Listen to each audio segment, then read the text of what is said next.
17절로 24절까지의 말씀입니다. 신약성경 222면에 있습니다. 사도행전 20장 17절로 24절까지의 말씀을 우리 같이 한 목소리로 읽겠습니다. 시작. 바울이 밀레도에서 사람을 에베소로 보내어 교회 장로들을 청하니 오매 그들에게 말하되 아시아에 들어온 첫날부터 지금까지 내가 항상 여러분 가운데서 어떻게 행하였는지를 여러분도 아는 바니 곧 모든 겸손과 눈물이며 유대인의 관계로 말미암아 당한 시험을 참고 주를 섬긴 것과 유익한 것은 무엇이든지 공중 앞에서나 각 집에서나 거리낌이 없이 여러분에게 전하여 가르치고 유대인과 헬라인들에게 하나님께 대한 회개와 우리 주 예수 그리스도께 대한 믿음을 증언한 것이라. 보라, 이제 나는 성령에 매여 예루살렘으로 가는데 거기서 무슨 일을 당할지는 알지 못하노라. 오직 성령이 각 성에서 내게 증언하여 결박과 환난이 나를 기다린다 하시나 내가 달려갈 길과 주 예수께 받은 사명 곧 하나님의 은혜의 복음을 증언하는 일을 마치려 하면은 나의 생명조차 조금도 귀한 것으로 여기지 아니하노라. 아멘. 네, 할렐루야. 네, 하나님께서 우리 성도님들을 사랑하시고 또 이번 명절 동안 건강하게 지켜주시고 또 오가는 소식들이 복되고 아름답게 해주시기를 주님의 이름으로 축복합니다. 우리 성도님들 건강한 모습으로 다음 주에 또 이렇게 뵈었으면 좋겠습니다. 그리고 또 우리 추석 명절에 이제 맛있는 음식들 많이 드시다 보면 이제 조금 이렇게 얼굴이 환해져 보시는 분들도 이제 몇 분 계실 것 같은데요. 운동도 열심히 하시면서 드시고 그렇게 해서 저희 건강한 모습으로 또 다음 주에 만났으면 좋겠습니다. 요즘에 의료 대란 때문에 아프면은 어디 이렇게 갈 데가 없다고 합니다. 그래서 정말 좀 조심조심 하면서 그렇게 지내야 될 것 같아요. 근데 우리가 조심한다고 지켜지는 건강이면 좋겠으나 그렇지 않을 수 있잖아요. 그래서 이번 연휴 기간 동안에는 아침 저녁으로 꼭 하나님의 도우심을 구하는 기도를 드리는 우리 모두가 되기를 주님의 이름으로 축복합니다. 오늘 말씀 은혜 안에서의 달리기라는 제목인데요. 사도 바울이 달리기를 굉장히 잘했습니다. 그리고 끝까지 완주를 했어요. 그런데 달려갈 때 그냥 달려간 게 아니고 장애물, 허들 경기처럼 굉장히 많은 허들이 있었습니다. 넘어지기도 하고 때로는 상처도 나고 때로는 포기하고 싶었는데 그런데 사도 바울이 포기하지 않고 완주를 합니다. 하나님께서는 1등을 좋아하실까요? 2등을 좋아하실까요? 3등을 좋아하실까요? 네, 다 좋아하시죠. 그런데 어떤 사람을 이렇게 마음 아파하실까요? 중간에 포기하는 사람을 마음 아파하십니다. 여러분, 포기하지 않고 끝까지 완주할 수 있었으면 좋겠습니다. 그런데 그 완주는 우리의 힘으로 할 수 있는 게 아니라 은혜 안에서만 가능합니다. 그래서 사도 바울은 자신의 능력이 있어서 내가 이 자리까지 왔다라고 고백한 게 아니라 나의 나 된 것은 하나님의 은혜다라고 고백을 하는 것이죠. 우리 한번 고백해 볼까요? 나의 나 된 것은 하나님의 은혜다. 네, 하나님의 은혜로 완주하게 될 줄 믿습니다. 하나님의 사랑 안에서 완주하게 될 줄 믿습니다.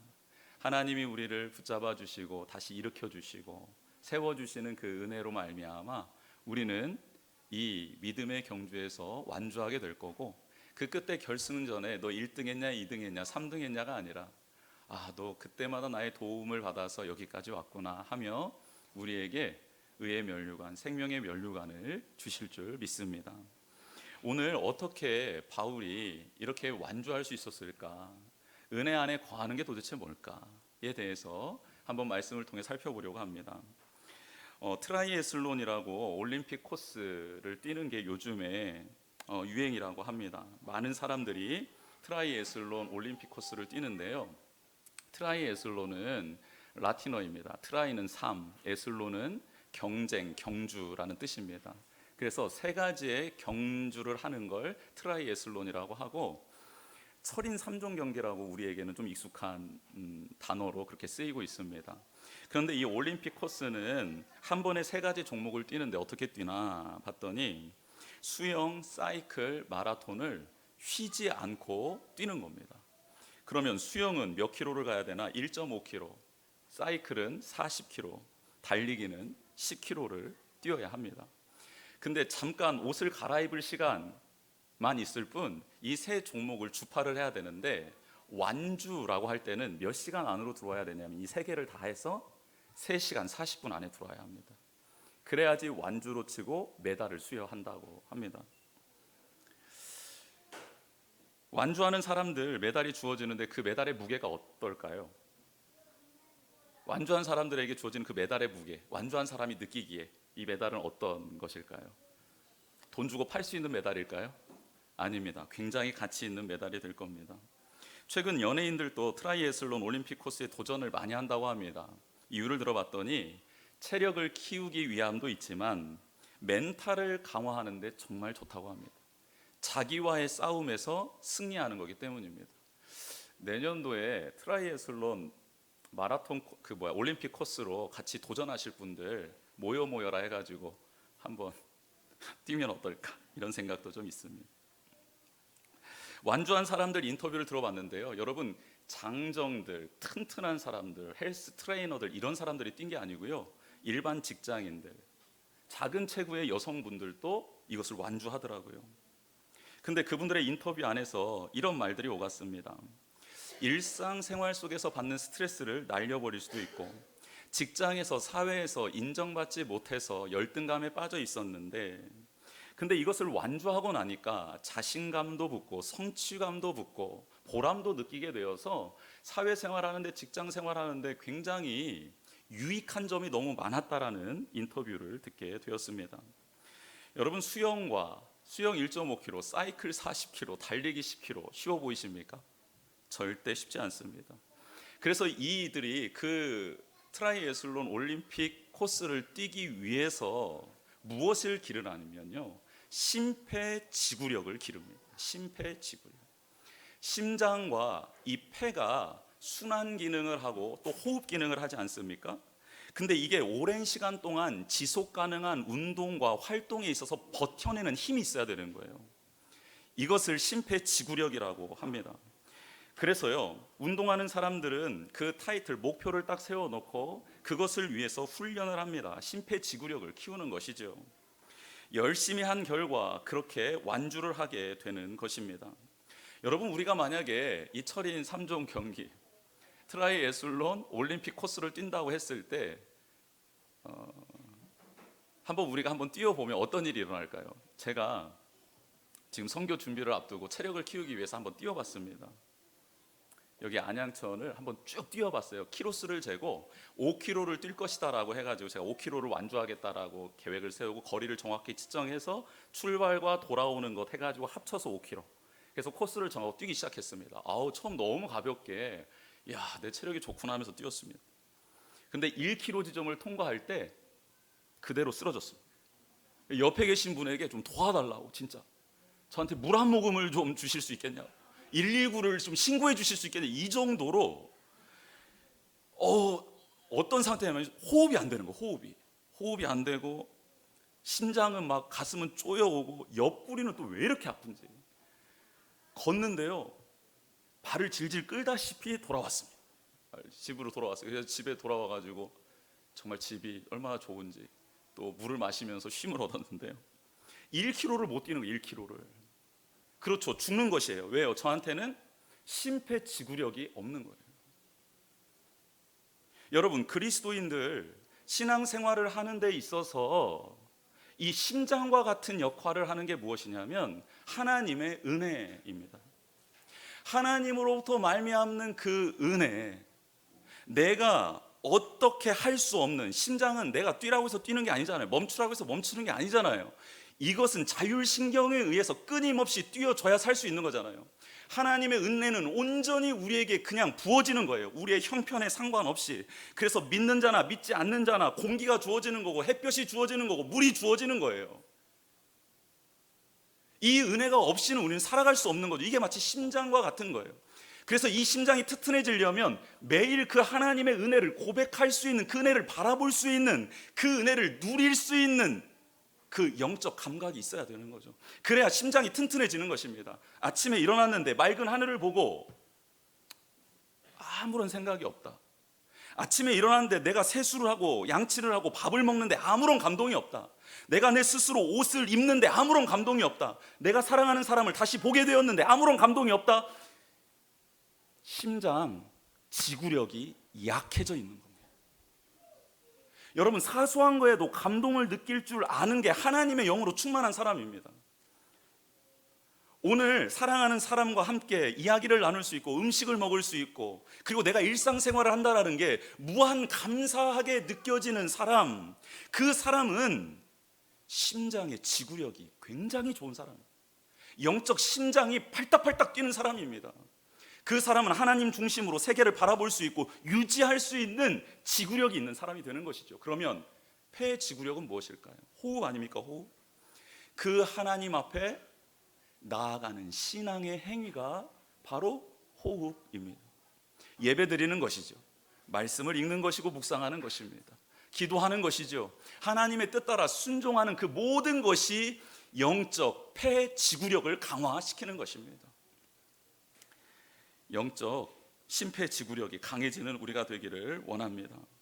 하나님의 영광을 드러내기 위해서 우리는 어떤 훈련을 얼마나 지속적으로 하고 있습니까? 우리는 하나님의 은혜로 직장 생활도 하고, 우리 아이들은, 학령기 아이들은 공부를 하고 있습니다. 직장 생활을 하기 위해 우리가 얼마나 노력을 많이 하고 있습니까? 그동안 많이 배워왔고, 그래서 이력서를 냈고, 또 취직하고 난 다음에도 끝이 아니죠.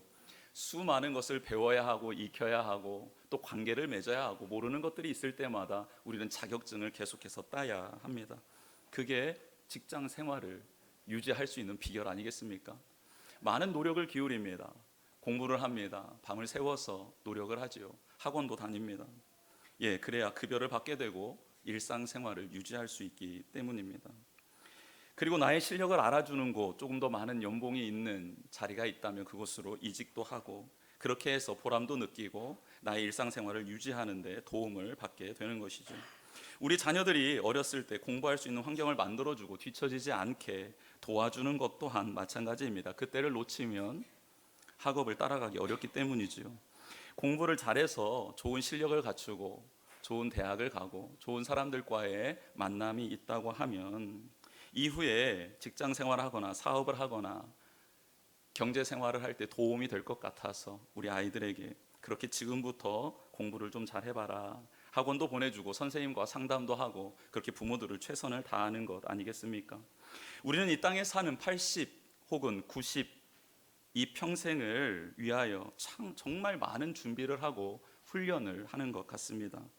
그리고 그 결과에 대해서 만족하기도 하고, 불만스러우신 분들은 다시 노력을 해서 내가 원하는 목표에 이르기 위해서 끊임없이 자기를 복종시키고 있지요.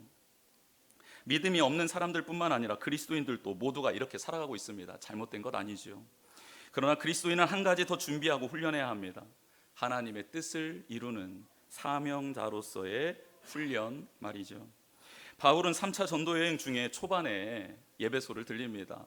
그리고 이 예배소를 들렸다가 마게도냐 지역, 아가야 지역을 갔다가 다시 되돌아오며 3차 전도 여행이 끝나갈 쯤에 다시 에베소 옆에 밀레도라는 곳에 정박하게 되는 것이죠. 그리고 난 다음에 그 에베소에 있는 장로들을 밀레도로 요청하는 본문이 오늘 말씀입니다. 바울이 왜 에베소 교회 성도들, 특별히 장로들을 초청했을까? 이제는 소아시아 지역을 더 이상 방문할 수 없다라는 것을 바울이 깨달았기 때문입니다. 하나님께서 3차 전도여행 내내 성을 들릴 때마다 감동을 주셨습니다. 너는 이제 예루살렘 돌아가면 거기서 결박되고 자유롭지 못한 죄인의 신분으로 살아가게 될 것이다 라는 감동을 많이 주셨어요. 그래서 에베소 장로들과 함께했던 3년의 시간이 너무너무 그립고 또 소중했던 것입니다. 에베소에 제일 처음 갔을 때 3차 여행 초반에 이 12명의 지금은 장로가 된 사람들이 바울 앞에 찾아왔습니다. 바울이 물었죠. 너희들 성령 세례를 아느냐? 모른다. 우리는 요한의 세례밖에 모른다. 그래서 예수 그리스도에 대해서 증거해주고 예수 그리스도의 이름으로 세례를 줄 때 성령님이 그들 가운데 임하게 되었습니다. 12명의 제자들과 함께 음란과 타락이 가득한 우상의 도시 에베소에서 3년 동안 말씀을 가르치고 그들과 함께 그 도시를 변화시켰던 게 바울과 함께했던 그 제자들이었습니다. 성령 세례를 받고 난 다음 제자들은 말씀을 통해 예수 그리스도를 더 깊게 알게 되었고 구약의 모든 말씀이 성육신하신 예수 그리스도를 향한 메시지였음을, 그분의 사역을 말하고 있었음을 깨닫게 되었습니다. 다시 태어난 그들은 이전과 완전히 다른 삶을 살게 되었고 바울은 그런 그들이 너무 보고 싶었던 것입니다. 왜냐하면 이제 마지막 만남이 될 거기 때문이었습니다. 밀레드에서 에베소까지의 거리는 45km입니다. 바울은 몇 날 못 되어서 장로들을 만나게 되었습니다. 여러분, 우리는 바울이 에베소 장로들을 보고 싶었던 것처럼 정말 보고 싶은 믿음의 형제들이, 자매들이 있습니까? 예수님은 우리에게 제자를 삼으라고 말씀하셨지요. 제자는 스승과 좋은 것을 늘 함께 누리는 사람들입니다. 마음을 나누고 생각을 공유합니다. 삶을 보여주고 서로 위로하고 격려하는 게 사제의 지간 모습이죠. 무엇보다 말씀 안에서 하나님을 깊이 알아가고 받은 은혜를 공유하는 게 제자 삼는 사이에서 이루어지는 과정입니다. 서로를 위해 기도해 줍니다. 예수님께서 제자를 삼으라 하신 뜻은 바로 이런 것이지요. 피상적인 인사만 나누는 것이 아니라 희노애락을 같이 하는 그 관계를 만들어라. 이게 예수님의 유언과 같은 지상 명령이었습니다. 요즘 사람들이 많이 우울해한다고 합니다. 서울에서는 유명한 정신의학과 진료를 받으려면요 1년 후에나 예약이 가능하다고 합니다. 동네 병원도 최소 한두 달 후에 진료를 받을 수 있다고 해요. 이것은 무엇을 말해주는 겁니까? 이 사회에 살아가는 사람들이 많이 아파하고 있다는 뜻 아니겠습니까? 왜 이런 세상이 되었을까요? 여러 이유들을 들 수 있겠지만 20세기 후반 세계적으로 신자유주의 열풍이 불었던 적이 있었습니다. 우리나라도 IMF 이후에 신자유주의 경제체제를 받아들였지요. 작은 정부를 지향하는 체제입니다. 시장을 기업에, 개인에 맡겨놓고 흐름대로 가라라고 내버려두는 경제체제입니다. 이로 인해 시장은 무한 경쟁에 돌입하게 되었습니다. 모든 책임은 기업과 회사 혹은 개인이 지는 구조가 되어버린 것이지요. 문제는 출발선이 다른 상황 속에서 이 체제가 들어왔다라는 것입니다. 그래서 이 체제의 그늘이 지금 우리 사회에 많이 드려져 있습니다. 그것이 바로 빈익빈 부익부의 양극화입니다. 속도가 가속을 내기 시작했습니다. 이제는 되돌릴 수 없는 지경에 이르게 되었습니다. 그런데 이 구조 속에서 생활하다 보니 사회적으로도 어떤 한 현상이 나타나게 되었습니다. 그것은 살아가는 모든 백성들, 개개인이 무한 경쟁을 하게 되었다라는 겁니다. 살아남기 위해서 최선을 다합니다. 살아남지 못하면 도태되어 사라지기 때문입니다. 최선을 다하는 것 좋은데 그 부작용이 만만치 않습니다. 무한 경쟁 구조 속에서 어떻게 주변을 돌아볼 수 있겠습니까? 타인을 위해 자신을 희생하고 시간을 내어줄 수 있겠습니까? 상대방의 아픔을 보듬어주고 안아줄 수 있는 여유가 무한 경쟁 속에서 어떻게 이루어질 수 있겠습니까? 우리 모두는 그런 여유가 없습니다. 아니, 상대방을 무너뜨려야 올라갈 수 있는 이 사회 구조 속에서 점점 세상은 경직되어지고 비인격화되고 있습니다. 지금 우리 사회의 모습과 별반 다르지 않았던 곳이 바로 에베소였습니다. 물질 만능주의, 이기주의, 사람들의 욕망이 가득한 도시가 바로 에베소였습니다. 그런데 바울은 그곳에서 복음을 전합니다. 그들을 위해 시간을 내어주고 마음을 쏟고 희생하고 섬깁니다. 함께 울고 웃어주고 있습니다. 바울이 이렇게 살 수 있었던 이유는 무엇일까요? 그가 예수 그리스도를 만났기 때문입니다. 바울과 함께한 제자들도 예수 그리스도의 몸된 지체가 되었죠. 기적이 일어난 것입니다. 세상은 서로 물어뜯고 죽이고 있는데 교회 안에서는 서로를 사랑하고 배려하고 있습니다. 자기 먹을 것도 없는데요, 그것을 이웃과 나누고 있습니다. 우리 안에 이 문제들이 해결되고 나니까 또 그런 소문을 들은 사람들이 몰려와 그들과도 함께 나누며 생활합니다. 이러니 사람들이 와서 묻는 겁니다. 어떻게 너희들은 그렇게 살 수 있느냐고. 그래서 에베소 지역에 우상을 버리고 신전을 드나들던 사람들이 그 일을 그만두는 놀라운 일들이 계속 일어나게 된 것이죠.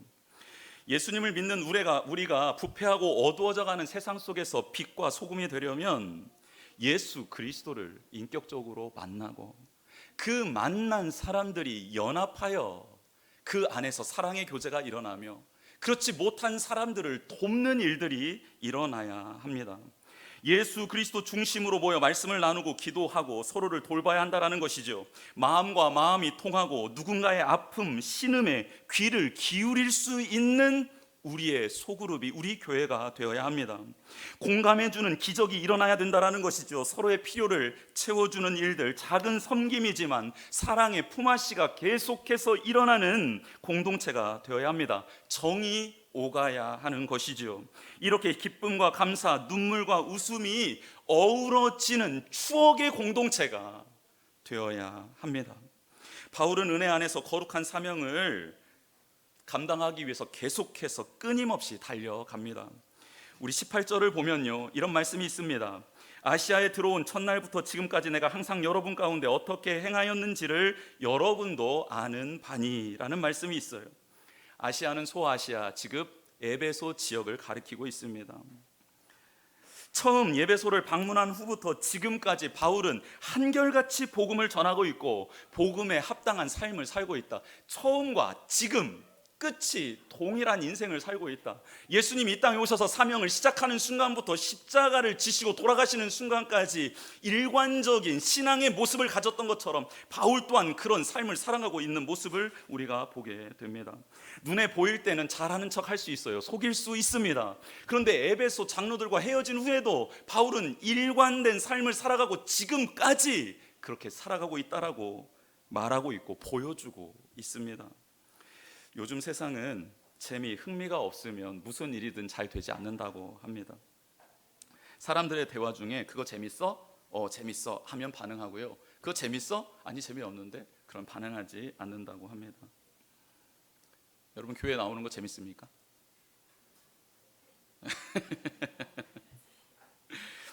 그런데요, 사람들이 재미를 추구하다 보면 쉽게 포기하고 짜증을 빨리 내게 됩니다. 그리고 정상적인 삶을 살기가 참 힘들어지죠. 더 자극적인 소재를 찾아다니고요. 그리고 더 나에게 감각을 자극하는 그런 것들을 쫓아다니게 되어 있습니다. 한 예로 여러분 잠자리에 들었다가 유튜브를 하나를 잠깐 봤는데 그게 계속 연결되어서 그대로 일어나 출근한 적 혹 있지 않으십니까? 쇼츠를 봤는데 분명히 저녁 11시에 잠깐만 보고 자겠다 했는데 다음날 아침에 그대로 쇼츠를 계속 보고 있는 나의 모습을 본 적 없습니까? 그런데 여러분 책을 읽거나 묵상을 하거나 자신을 돌아보는 성찰의 시간은 그렇게 시간이 잘 가던가요? 그럼 한번 생각해 봅시다. 유튜브를 보고 쇼츠를 보는 것과 금방 말씀드린 책을 읽거나 말씀을 묵상하거나 자기를 뒤돌아보는 성찰의 시간을 갖는 것, 이거 둘 중에 어떤 것이 우리의 삶을 더 풍요롭게 할 수 있습니까? 삶은 재미가 아닌 인내와 절제로 유지되는 것입니다. 우리가 매일 반복적으로 하는 일들을 한번 보십시오. 재미있는 일들이 있습니까? 의미를 부여해야 할 수 있는 일들이 우리가 반복적으로 하는 일상이 유지되는 일들입니다. 신발 정리하는 것, 지방 청소하는 것, 빨래하는 것, 음식을 만들어 먹고 치우는 것, 회사에서 반복적으로 하는 일들, 매일 만나는 인간관계, 건강을 위해서 매일 반복적으로 하는 일들, 여러분 재밌습니까? 재밌어 죽겠습니까? 아닙니다. 모두가 다 인내하고 절제해야지만 가능한 일들입니다. 믿음을 지키기 위해서는 페이스를 유지하는 게 매우 중요합니다. 페이스를 유지하기 위해서는 인내와 절제가 반드시 필요합니다. 어느 날 반짝하는 것, 힘을 내서 50m 막 전력 질주하는 것 누구나 다 할 수 있습니다. 그런데 처음과 끝이 같으려면 재미를 따라 신앙생활을 해서는 안 됩니다. 인내와 절제 안에서 하나님과 관계를 맺어야 하는 것이죠. 바울의 삶 속에 늘 기적이 일어났던 것은 아닙니다. 언제나 그의 사역에는 오늘 말씀처럼 눈물이 있었습니다. 간절함으로 견디고 버틴 것이지요. 고난과 시험의 연속이었습니다. 그럼에도 인내하고 있습니다. 결국 신실하게 하나님과 세상 앞에 복음을 붙들고 살아간 그를 통해 하나님은 영광을 받으셨고 세상은 살만한 곳으로 변화되기 시작했던 것이죠. 진리를 붙잡은 사람들이 생겨났고요, 재미있는 삶을 추구하지 않고 그들도 인내와 절제의 삶을 살아가기 위해 예수 그리스도 안에서 하나 되는 일들이 일어나고 있습니다. 급변하는 이 시대의 이정표가 되어주는 사람이 필요합니다. 여러분이 되기를 축복합니다. 파도가 넘실거리는 바다의 위치를 알려주는 부표와 같은 이 혼란스러운 시대에 기준이 되는 성도가 필요합니다. 오늘 혜린이 기도를 들으면서 깜짝 놀랐어요. 제 설교를 한번 읽고 기도문을 쓴 것 같이. 정말 기도를 하다가 얘가 언제 내 설교를 읽었나?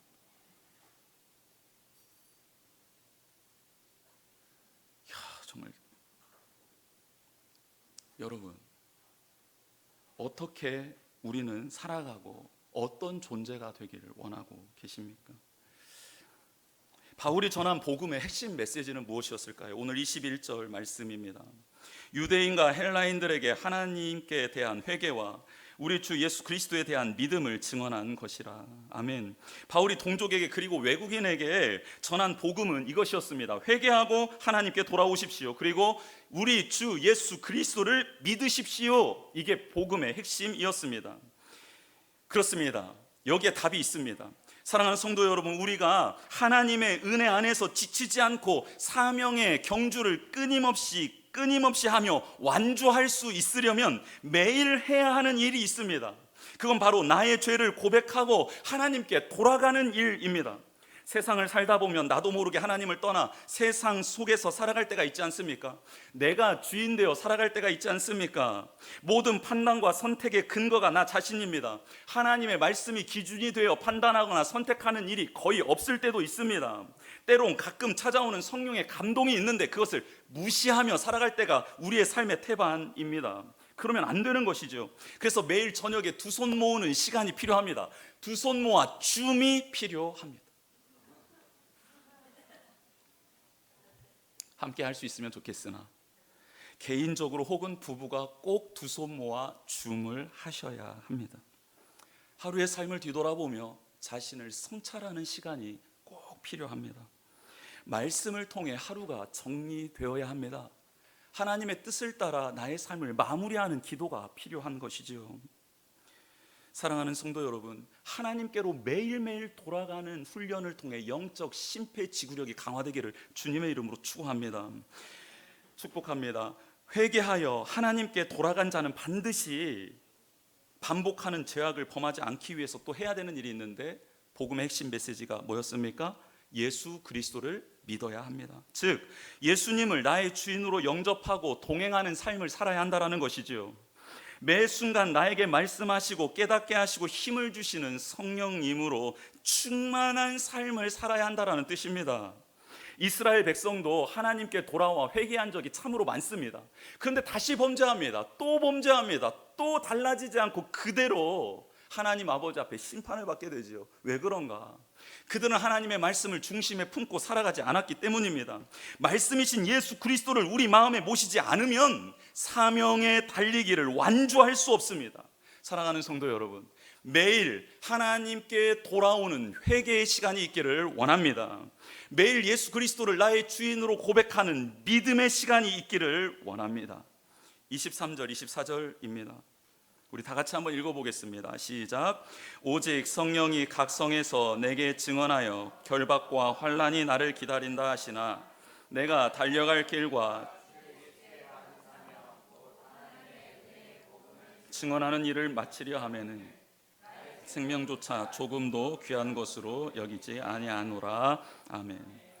여러분, 어떻게 결박과 환난이 기다리는 곳으로 바울은 달려갈 수 있었을까요? 두려움과 공포를 어떻게 이길 수 있었을까요? 여러분, 우리에게도 동일한 문제 아닙니까? 저 앞에 두려움과 공포의 문제가 있습니다. 근데 그것을 헤쳐나가야 되는 거잖아요. 우리의 삶이 그렇지 않습니까? 어떻게 헤쳐나갈 수 있었을까?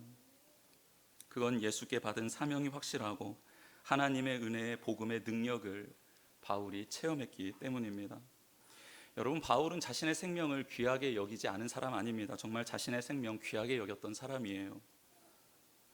그런데 자신의 생명과 삶을 책임져 주실 주님을 만났기 때문에 그 두렵고 어려운 문제 앞으로 달려갈 수 있었던 겁니다. 생명을 가치없게 여긴 자가 아니라 나의 생명은 주님이 지켜주신다라는 확신 가운데 그 문제 앞으로, 고난 앞으로 달려갔던 것입니다.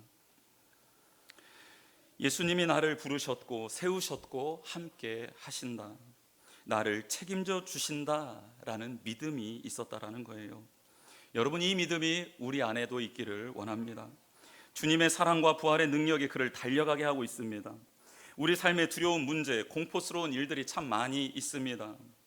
그러니 오늘 나를 위해 생명 내어주신 주님의 사랑을 온전히 누리고 힘있고 깨닫기를 주님의 이름으로 축복합니다. 문제보다, 고난과 환난보다 더 크신 주님을 바라보며 승리하는 우리 모두가 되기를 주님의 이름으로 축복합니다. 아멘. 우리 주보 내용 채워보겠습니다. 인내와 절제로 예수님처럼 믿음의 페이스를 유지하는 성도가 됩시다. 영적 심폐 지구력을 키우는 우리가 되기를 원합니다. 두 번째, 매일 하나님께 돌아가는 회개의 시간을 갖고 예수 그리스도를 나의 주인으로 영접하는 믿음의 고백을 드리는 성도가 됩시다. 매일입니다. 매일 반복돼야 합니다. 세 번째, 살아계신 예수님의 은혜와 능력이 나와 함께함을 믿고 두려운 문제 앞에서 멈춰서지 않고 하나님의 영광을 위하여 달려가는 성도가 되기를 주님의 이름으로 축복합니다. 이 시간 표대를 향하여 찬양하고 기도하는 시간 갖도록 하겠습니다.